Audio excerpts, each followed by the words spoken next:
السلام عليكم ورحمة الله وبركاته. إن الحمد لله نحمده ونستعينه ونستغفره ونعوذ بالله من شرور أنفسنا ومن سيئات أعمالنا. من يهده الله فلا مضل له ومن يضلل فلا هادي له. أشهد أن لا إله إلا الله وحده لا شريك له وأشهد أن محمدا عبده ورسوله أما بعد. يا أيها الذين آمنوا اتقوا الله حق تقاته ولا تموتن إلا وأنتم مسلمون. يا أيها الذين آمنوا اتقوا الله وقولوا قولا سديدا يصلح لكم أعمالكم ويغفر لكم ذنوبكم ومن يطع الله ورسوله فقد فاز فوزا عظيما.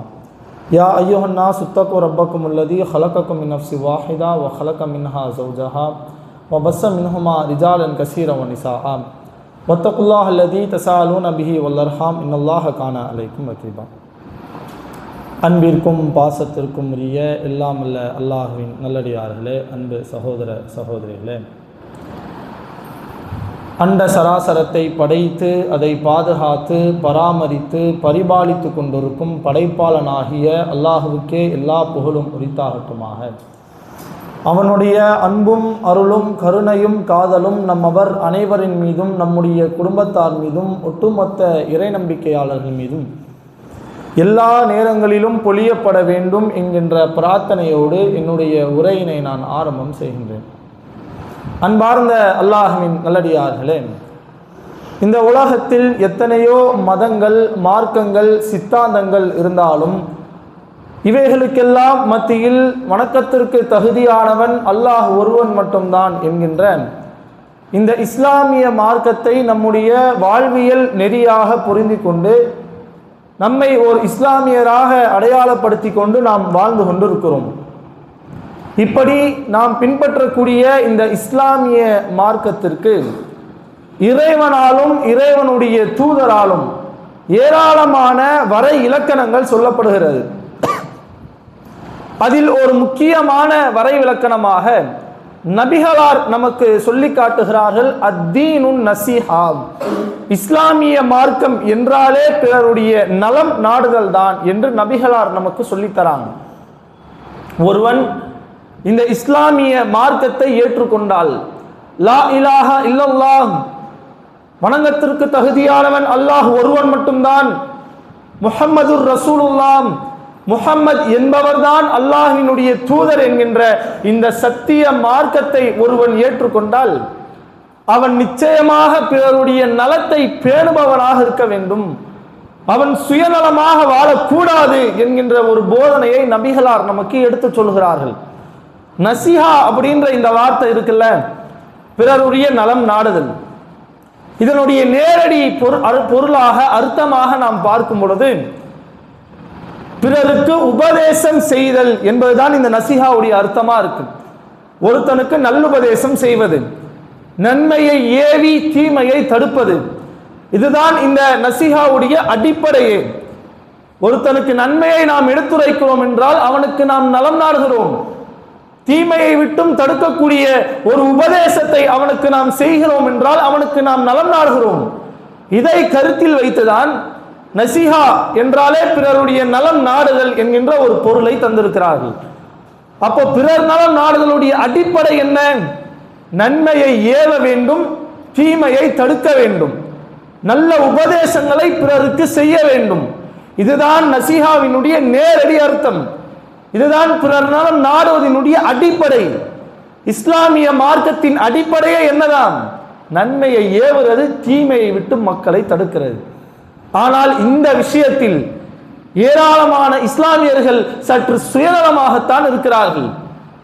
நம்முடைய அன்றாட வாழ்க்கையிலே பாருங்க, எத்தனை பேரை நாம் பார்த்திருப்போம்.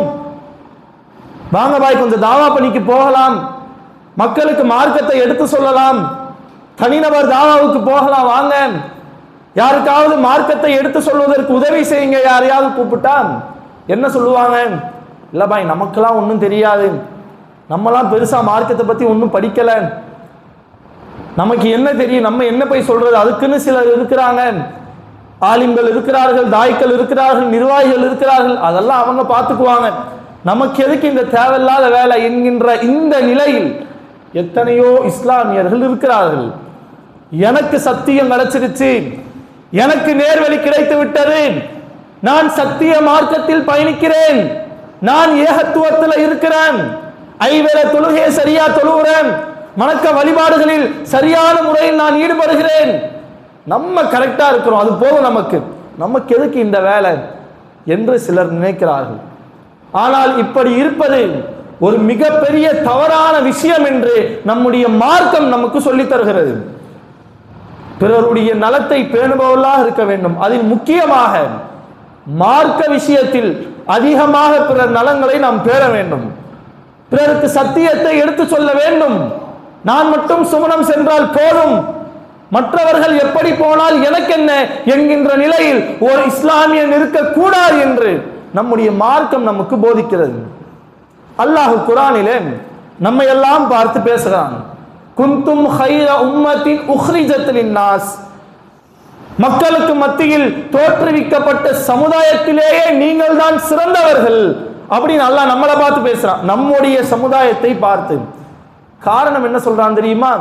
தஅமுருன பில் மஅரூஃப், நீங்க நன்மையை ஏவுறீங்க, வ தன்ஹவுன அனில் முன்கர், தீமையை விட்டும் மக்களை தடுக்கிறீர்கள். இந்த காரணத்திற்காகத்தான் நீங்கள் சிறந்த சமுதாயம் என்று அல்லாஹ் நம்மை பார்த்து சொல்கிறான். ஆதம் அலைஹிஸ்ஸலாம் அவர்களிலிருந்து நபிகளார் வரை எத்துணை கோடி சமுதாயங்கள் தோன்றி இருக்குமோ அத்துணை கோடி சமுதாயங்களிலும் நம்ம தான் டாப் கிளாஸ், நாம் தான் சிறந்தவர்கள். அல்லாஹ் நமக்கு கொடுக்கக்கூடிய பட்டத்தை பாருங்க. இப்ராஹிம் அலைஹிஸ்ஸலாம் அவங்களுடைய சமுதாயத்துக்கு தரல, மூசா அலைஹிஸ்ஸலாம் அவங்களுடைய சமுதாயத்துக்கு தரல, நூஹ் நபியோடைய சமுதாயத்துக்கு தரவில்லை. ஏனைய நபிமார்களுடைய சமுதாயத்திற்கு கிடைக்காத ஒரு பட்டத்தை இறைவன் நமக்கு தந்திருக்கிறான். காரணம், நீங்கள் நன்மையை ஏவுகிறீர்கள், தீமையை விட்டும் மக்களை தடுக்கிறீர்கள். இவ்வளவு பெரிய ஒரு பட்டத்தை கொடுத்திருக்கிறான், ஒரு சான்றிதழை அல்லாஹ் நமக்கு வழங்கி இருக்கிறான். அதற்கு தகுதியான மக்களாக நாம் இருக்கிறோமா? கொஞ்சம் சிந்தித்து பாருங்கள். அல்லாஹ் இந்த தகுதியை நமக்கு கொடுத்திருக்கிறான், இந்த பட்டத்தை நமக்கு கொடுத்திருக்கிறான். நாம் அதற்கு தகுதி படைத்தவர்களாக இருக்கிறோமா என்பதை நாம் ஒவ்வொருவரும் சிந்தித்து பார்க்க கடமைப்பட்டு இருக்கிறோம். அல்லாஹ் தன்னுடைய திருமறை குர்ஆனில் ஏராளமான படைப்பினங்களை வைத்து நமக்கு படிப்பினை தருகிறான். மாடை வச்சு அல்லாஹ் பேசுறான், குதிரையை வைத்து இறைவன் பேசுகிறான், தேனீக்களை வைத்து அல்லாஹ் படிப்பினை தருகிறான். அதில் எறும்பை வைத்து அல்லாஹ் சொல்லி காட்டும் பொழுது நம்மள் என்ற அத்தியாயத்தில் இடம்பெற்றிருக்கிறது. சுலைமான் அலைஹிஸ்ஸலாம் அவர்களும் அவருடைய படையினரும் ஒரு எறும்பு புற்றை கடந்து செல்கிறார்கள்.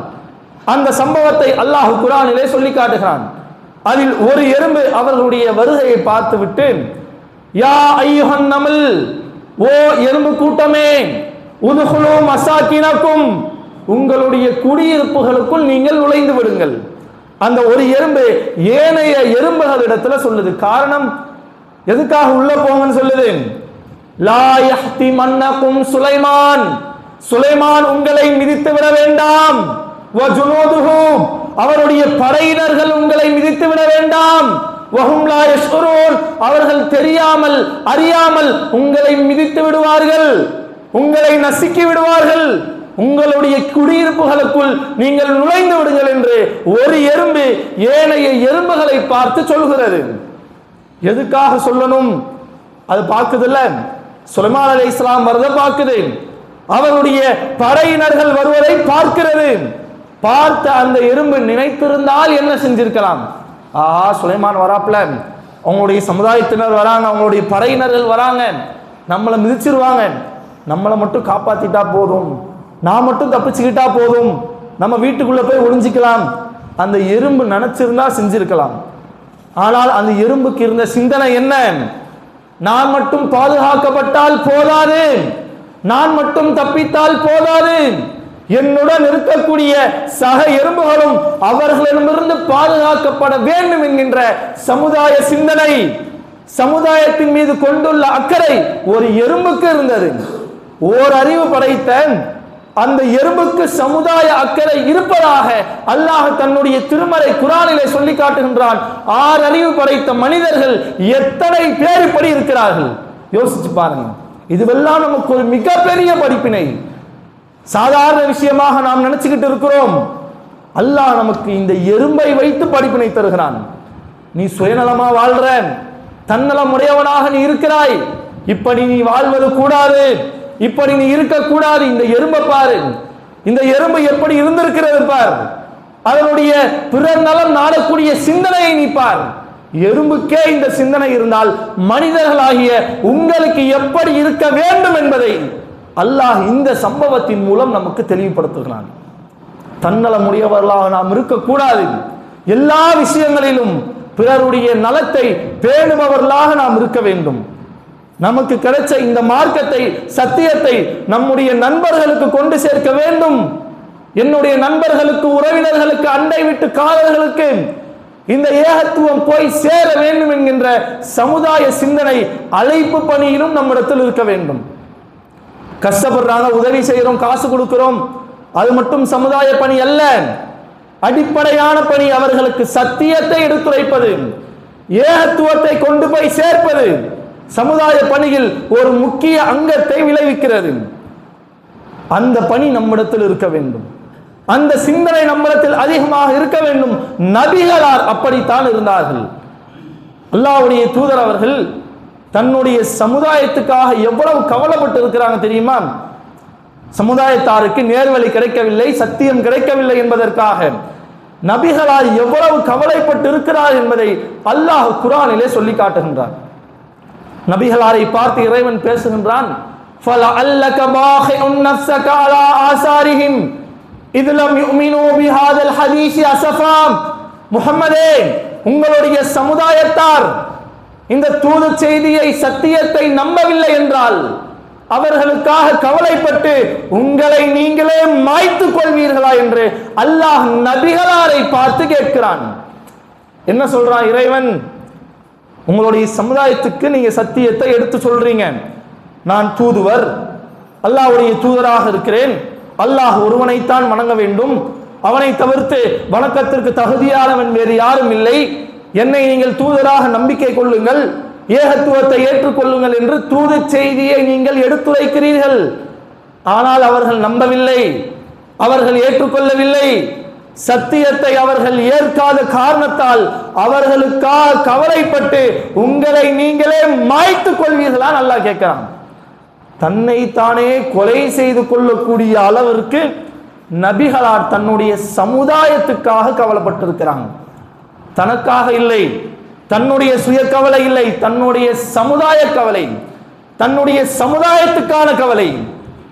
நம்முடைய உறவினர்கள், நம்முடைய நண்பர்கள் எத்தனையோ பேர் பித்ஆத்தான காரியங்களில் அல்லாஹ்வும் அல்லாஹ்வுடைய தூதரும் காட்டி தராத அனாச்சாரங்களை அரங்கேற்றக்கூடிய நிலையில் இருக்கிறார்கள், இணை வைத்துக் கொண்டிருக்கிறார்கள், தர்கா வழிபாடிலே முட்டி மோதி திரைத்துக் கொண்டிருக்கிறார்கள்.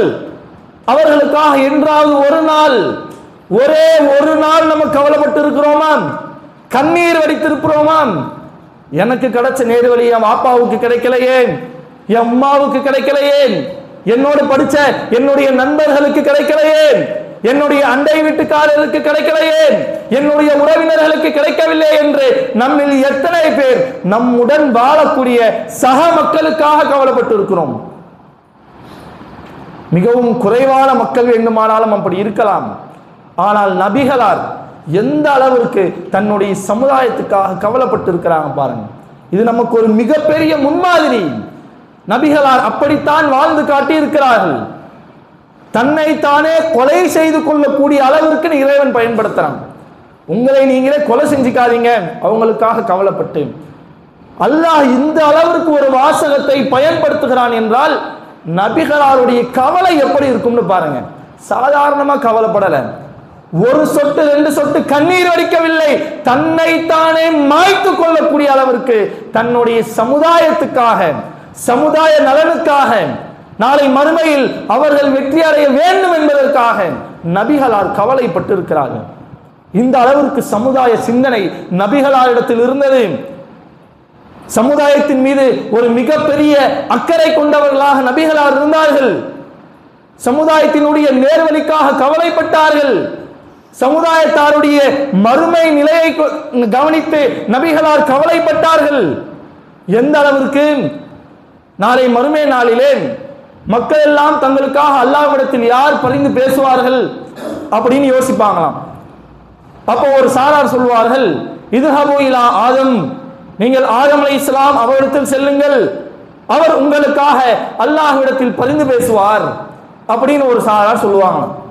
உடனே அந்த மக்கள் எல்லாம் ஆதம் அலைஹிஸ்ஸலாத்து வஸ்ஸலாம் அவரிடத்துல வருவாங்க. வந்துவிட்டு எடுத்த உடனே எங்களுக்கு அல்லாஹ்விடத்தில் பரிந்துரை செய்யுங்க அப்படின்னு சொல்லாம சில சிறப்புகளை அடுக்குகிறார்கள். அல்லாஹ் உங்களுக்கு இவ்வளவு சிறப்பு கொடுத்திருக்கிறான், இவ்வளவு சிறப்பு நீங்க வச்சிருக்கிறீங்க அப்படின்னு சில சிறப்புகளை பட்டியலிடுகிறார்கள். யா ஆதம், ஆதம் அவர்களே, அந்த அபுல் பஷர், நீங்கள் தான் மனிதர்களுடைய தந்தை, ஒட்டுமொத்த உலக மக்களுக்குமே ஃபாதர், வாப்பானா அது நீங்க தான். ஹலகல்லாஹு பியதி, அல்லாஹ் தன்னுடைய கையினாலே உங்களை படைத்திருக்கிறான். அல்லாஹ்வுடைய கையை பார்க்கறதே நமக்கு எல்லாம் ஒரு மிகப்பெரிய பாக்கியம் தானே. எப்போ அல்லாஹ்வுடைய முகத்தை பார்ப்போம், கையை பார்ப்போம், காலை பார்ப்போம், அவனுடைய காலில் நாம் சஜிதா செய்வோம். இதுவெல்லாம் நமக்கு ஒரு மிகப்பெரிய கனவாக, ஆசையாக, பாக்கியமாக இருக்கிறது. ஆனால் அந்த கையினாலே ஆதம் அலைஹிஸ்ஸலாம் அவர்களே அல்லாஹ் படைத்திருக்கிறான். எவ்வளவு பெரிய ஒரு சிறப்பு, அதை எடுத்து சொல்றாங்க.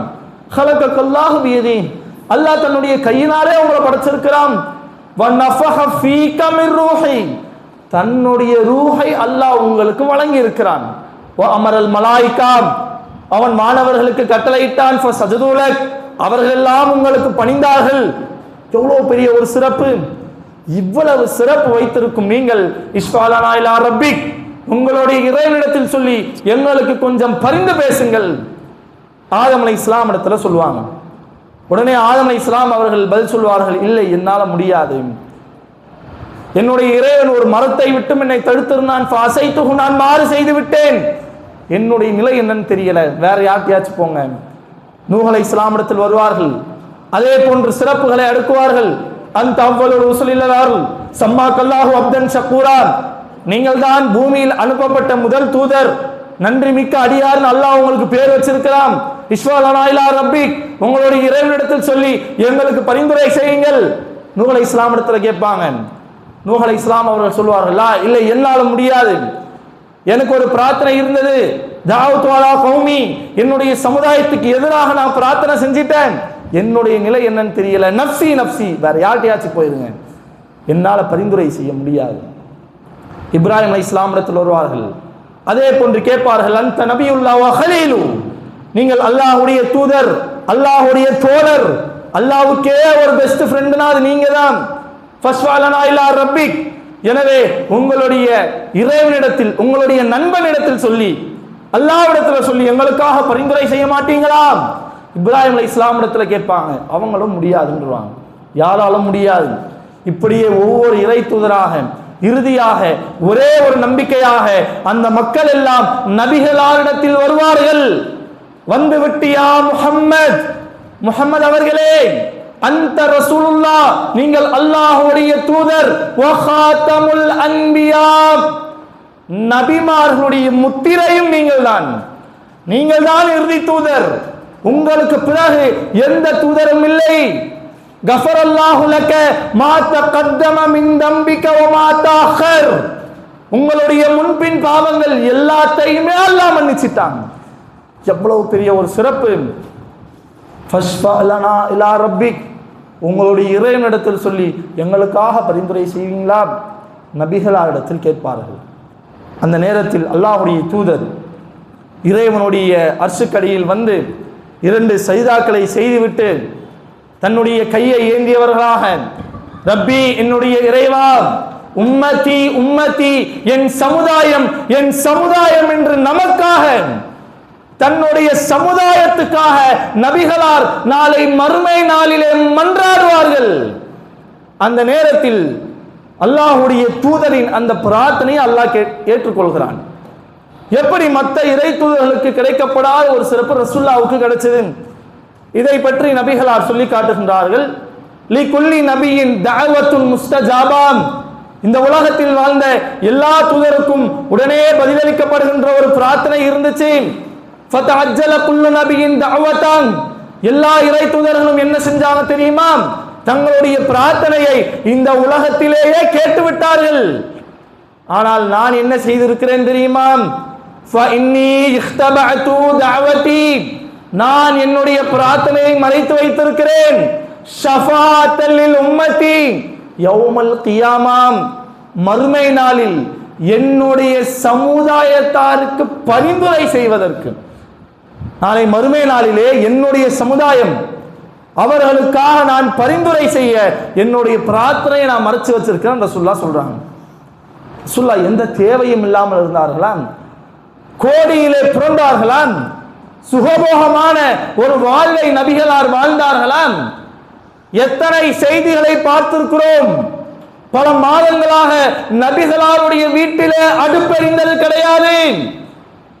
அவருடைய உணவு அஸ்வதான், 2 கருப்புகள், ஒன்னு பேர்ச்ச பழம், இன்னொன்னு தண்ணி. இதைதான் அவர்கள் உண்டார்கள். பல மாதங்களாக நபிகளாருடைய வீட்டில் அடுப்பெறிந்தது இல்லை. போர்க்களத்தில் பசியின் காரணமாக வயிற்றில் கற்களை கட்டி திரிந்து கொண்டிருந்தார்கள். நினைச்சிருந்தா என்ன செஞ்சிருக்கலாம்? இறைவன் தனக்கு தந்த பிரார்த்தனையை தன்னுடைய தேவைக்கு பயன்படுத்தியிருக்கலாம். இப்படி செஞ்சாங்களா? தன்னுடைய சமுதாயத்தார் மீதுள்ள அக்கறை, தன்னுடைய சமுதாயத்தாருக்கான நலனை பேண வேண்டும் என்பதற்காக அந்த பிரார்த்தனையை நபிகளார் மறைச்சு வச்சாங்க. நாளை மறுமை நாளிலே என்னுடைய சமுதாயத்தினர், என்னுடைய உம்மத்தினர் என்னை நாடி, என்னை தேடி, என்னை நோக்கி ஓடி வருவார்கள்.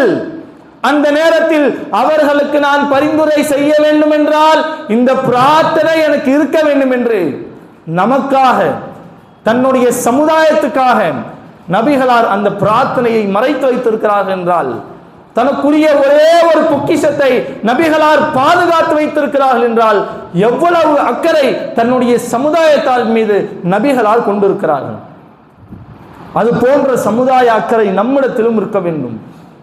சமுதாயத்தாருடைய நலனுக்காக நாமும் பாடுபட வேண்டும். நாளை மறுமையிலும் சரி, இந்த உலக வாழ்க்கையிலும் சரி, அவருடைய மறுமை நலனுக்காக நாம் அதிகம் பாடுபட வேண்டும். அதே போன்று நம்முடைய சமுதாயத்தினர் இந்த உலகத்திலும் நிம்மதியாக, மகிழ்ச்சியாக, நலமான ஒரு வாழ்வை வாழ்வதற்கு அதற்காகவும் நாம் ஏராளமான முயற்சிகளை செய்ய வேண்டும். நபிகளார் செய்திருக்கிறார்கள். ஒரு நாள் மதீனாவிலே பயங்கரமான ஒரு சத்தம் கேட்குது. மக்கள் எல்லாம், நபி தோழர்கள் எல்லாம் பயத்தில் அச்சத்தோடு வெளியே வந்து பார்க்கிறாங்க. சத்தம் வந்த அந்த இடத்தை பார்க்கும் பொழுது என்ன சத்தம் என்னன்னு தெரியலையே, பயங்கரமான கொடிய சத்தமாக இருக்கிறதே என்று எல்லா மக்களும் பார்க்கக்கூடிய அந்த நேரத்தில் சேணம் பூட்டப்படாத ஒரு குதிரையில் வாள் ஒன்றை தொங்க விட்டவர்களாக நபிகளார் வருகிறார்கள். பயப்படாதீங்க, அஞ்சாதீங்க, ஒண்ணும் இல்லை, நீங்கள் பயப்பட வேண்டிய அவசியம் இல்லை என்று நபிகளார் சொல்கிறார்கள். பாருங்க, எல்லா மக்களும் அச்சத்தோடு வெளியே வந்து பார்க்கிறாங்க. என்னுடைய சமுதாயத்துக்கு எந்த ஒரு கெடுதலும் ஏற்பட்டு விடக் கூடாது, அவர்களுக்கு எந்த ஒரு கேடும் வந்துவிடக் கூடாது என்பதற்காக நபிகளார் எந்த அளவிற்கு முந்தி இருக்கிறாங்க. சத்தம் வந்த இடத்தை நோக்கி குதிரையை கொண்டு விரைந்து சென்றிருக்கிறார்கள். என்ன பிரச்சனைன்னு பார்த்திருக்கிறாங்க. என்னுடைய சமுதாயத்தாருக்கு எந்த ஒரு பிரச்சனையும் வந்துவிடக் கூடாது என்பதற்காக நபிகளார் போராடி இருக்கிறார்கள். அதே போன்ற அந்த பழக்கத்தை நபிகளார் நபி தோழர்களுக்கும் கற்றுக் கொடுத்திருக்கிறாங்க. நபி தோழர்களையும் அப்படித்தான் நபிகளார் மாற்றெடுத்திருக்கிறார்கள். எந்த அளவுக்குன்னு சொல்ல போனால், ஒரு நாள் ஸைத் இப்னு சாபித் என்கின்ற ஒரு நபி தோழரை நபிகளார் அழைக்கிறார். அழைத்து விட்டு, ஸைத் அவர்களே, நீங்கள் யூதர்களுடைய மொழியை கற்றுக்கொள்ள வேண்டும் அப்படின்னு சொல்றாங்க. உடனே ஸைத் இப்னு சாபித் அவர்கள் கேட்கிறார்கள், அல்லாஹ்வுடைய தூதரே, எதுக்காக, என்ன காரணம் என்று கேட்கும் பொழுது, நம்ம ஏராளமான மன்னர்களுக்கு கடிதம் அனுப்புறோம். அந்த மன்னர்களுக்கு அரபி தெரிந்தால் நம்மளே அரபியில எழுதி அனுப்பிடலாம். சில மன்னர்களுக்கு அரபி தெரிவது இல்லை, அவர்கள் யூதர்களுடைய மொழியை தெரிந்தவர்களாக இருக்கிறார்கள். அதனால நமக்கு என்ன பண்றது, நமக்கு யாருக்குமே யூதர்களுடைய மொழி தெரியாத காரணத்தினால் மதீனாவில் இருக்கக்கூடிய யூதர்களை அழைத்து கடிதம் எழுதக்கூடிய ஒரு சூழல். அவங்க நம்ம சொல்றதுதான் எழுதுறாங்களா, இல்ல வேற எதையாவது மாற்றி எழுதுறாங்களான்னு கூட நமக்கு தெரியாதே. நம் மீது கொண்ட பகைமையின் காரணத்தினால் நம்முடைய சமுதாயத்தாருக்கு ஒரு கேடை விளைவிக்க வேண்டும் என்பதற்காக, ஒரு கெடுதலை ஏற்படுத்த வேண்டும் என்பதற்காக அவர்கள் மாற்றி கூட எழுதலாம். அதனால் நம்முடைய சமுதாயத்துக்கு ஒரு மிகப்பெரிய பூகம்பம் ஏற்படலாம், ஒரு பிரச்சனை ஏற்படலாம். அப்படி வந்துவிடக் கூடாது என்றால் இந்த மொழியை நீங்கள் கற்றுக்கொள்ள வேண்டும் என்று நபிகளார் சொல்கிறார்கள். இதை கேட்ட ஸைத் இப்னு சாபித் அவர்கள் ஏறத்தாழ 15 நாட்களில் யூதர்களுடைய மொழியை முழுமையாக கற்றுக்கொண்டு நபிகளிடத்தில் வந்து அல்லாஹ்வுடைய தூதரை நான் கற்றுக்கொண்டேன் என்கிறார்கள். என்னுடைய சமுதாயத்துக்கு எந்த ஒரு பிரச்சனையும் வந்துவிடக் கூடாது என்பதில் எந்த அளவிற்கு மும்முரமாக நபி தோழர்கள் விரைந்து சென்றிருக்கிறார்கள் பாருங்கள். இப்பேற்பட்ட ஒரு பண்பு நம்மிடத்தில் இருக்க வேண்டும். நம்முடைய தேவைக்காக மட்டும் நாம் வாழக்கூடாது. சுயநலமான ஒரு வாழ்க்கை எந்த ஒரு இஸ்லாமியிடத்திலும் இருக்கக்கூடாது. அத்தீனு நசிஹா, இஸ்லாமிய மார்க்கம் என்றாலே பிறர் நலம் நாடுவதுதான். அப்படித்தான் நாம் இருக்க வேண்டும். எல்லா நிலைகளிலும் எல்லா சூழல்களிலும் நம்முடைய சமுதாயத்தாரும் இந்த உலகத்திலும் நாளை மறுமையிலும் வெற்றி அடையக்கூடிய ஒரு வாழ்க்கையை வாழ வேண்டும் என்கின்ற சிந்தனை ஒவ்வொரு இஸ்லாமியனிடத்திலும் இருக்க வேண்டும். இதை உங்களுடைய மனதில் ஆழமாக பதிய வைத்துக் கொள்ளுங்கள். இவ்வளவு விஷயத்தை தற்பொழுது ஆழமாக சொல்வதற்கான காரணம் என்னவென்றால், நம்முடைய ஜமாத் சார்பாக நாளைய தினம் சைதாப்பேட்டையிலே வக்ஃப் திருத்த அந்த சட்டத்தை எதிர்த்து ஒரு போராட்டத்தை, முற்றுகை போராட்டத்தை ஏற்பாடு செய்திருக்கிறார்கள். நம்முடைய வக்ஃப் சொத்துக்களை அபகரிக்கக்கூடிய விதமாக, அதை மொத்தமாக திருடி செல்லக்கூடிய விதமாகத்தான் இந்த சட்டம் இருக்கிறது. இதனால் நாமும் பாதிப்படைவோம், நம்முடைய இஸ்லாமிய சமூகமும் இதனால் பாதிப்படையும். நம்ம நல்லா தானே வாழ்றோம், தமிழ்நாட்டில் எந்த பிரச்சனையும் இல்லையே, யூபியில் தானே பிரச்சனை, மும்பையில் தானே பிரச்சனை, ராஜஸ்தானில் தானே பிரச்சனை, நம்ம சந்தோஷமா தானே இருக்கிறோம் அப்படின்ற சிந்தனை நமக்கு இருக்கக்கூடாது. அங்கு இருக்கக்கூடிய பிரச்சனை எப்பொழுது வேண்டுமானாலும் தமிழ்நாட்டுக்குள்ள வளரலாம். அப்படி வரவில்லை என்றாலும் நம்முடைய சகோதரர்கள், நம்முடைய சமுதாயத்தார்கள் அங்கு பிரச்சனையில் இருக்கிறார்கள், பாதிக்கப்படுகிறார்கள். அவர்களுக்கு குரல் கொடுக்க வேண்டிய ஒரு கடமை நமக்கு இருக்கிறது என்பதை உங்களுடைய மனதில் ஆழமாக பதிய வைத்து, நாளைய தினம் அதிகமான மக்கள் இந்த போராட்டத்தில் கலந்து கொள்ளுங்கள். அல்லாஹ் அதற்கான கூலியை நிச்சயமாக உங்களுக்கு வழங்குவானாக என்று கூறி என்னுடைய முதல் உரையினை நான் நிறைவு செய்கிறேன். அஸ்ஸலாமு அலைக்கும் வரஹ்மத்துல்லாஹி வபரகாத்துஹு. அன்பிற்குரிய அல்லாஹ்வின் நல்லடியார்களே, இந்த வாரத்தினுடைய ஜும்மா வசூல் என்பது மதுரை மாவட்டத்தில் ஒரு பள்ளிவாசல் கட்டுமான பணிக்காகவும், அதை போன்று சிவகங்கை மாவட்டம் ராஜகம்பீரம் என்கின்ற கிளையின் பள்ளிவாசல் கட்டுமான பணிக்காகவும் ஒதுக்கியிருக்கிறார்கள். பள்ளிவாசல்கள் கட்டப்படுவதற்காக வேண்டி உங்களுடைய பொருளாதாரத்தை அல்லாஹ்வுடைய பாதையில் தாராளமாக வாரி வழங்குங்கள். இதனால் நாளை மறுமை நாளிலே அல்லாஹ் உங்களுக்கு ஒரு மாளிகையை ஏற்படுத்தி தருவதாக நபிகளார் நமக்கு சொல்லி காட்டக்கூடிய அந்த செய்திகளை நம்மால் பார்க்க முடிகிறது. மன் பனா மஸ்ஜிதன் இல்லா, யார் அல்லாஹ்வுக்காக ஒரு பள்ளிவாசலை கட்டுகிறார்களோ, புனியலஹு பைத்துன் ஃபில் ஜன்னா, பனல்லாஹு லஹு பைத்தன் ஃபில் ஜன்னா, இப்படி ஏராளமான செய்திகள் இருக்கிறது. அவருக்காக அல்லாஹ் நாளை மறுமை நாளிலே ஒரு மாளிகையை ஏற்படுத்தி தருகிறான், ஒரு மிகப்பெரிய தங்குமிடத்தை தயார்படுத்தி தருகிறான். இந்த உலகத்தில் நம்மிடத்தில் சொந்த வீடு இல்லாமல் இருக்கலாம், சொந்த பங்களா இல்லாமல் இருக்கலாம். நாளை மறுமையில் சுவனத்தில் நமக்கு ஒரு மிகப்பெரிய மாளிகை, ஒரு வீடு கட்டப்பட வேண்டும் என்றால் இந்த உலகத்தில் அல்லாஹ்வுடைய பள்ளிவாசல் கட்டப்படுவதற்கு அதிகமான உதவிகளை நாம் செய்ய வேண்டும்.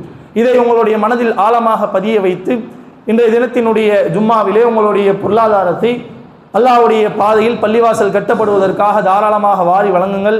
அதற்கான கூலியை அல்லாஹ் இம்மையிலும் மறுமையிலும் நம் அனைவருக்கும் தந்தல் புரிவானாக என்ற பிரார்த்தனையோடு என்னுடைய இந்த உரைக்கு நான் திரையிடுகிறேன். வாஹதாமன் அல்ஹம்துலில்லாஹி ரப்பில் ஆலமீன். அஸ்ஸலாமு அலைக்கும் வரஹ்மத்துல்லாஹி வபரகாத்துஹு.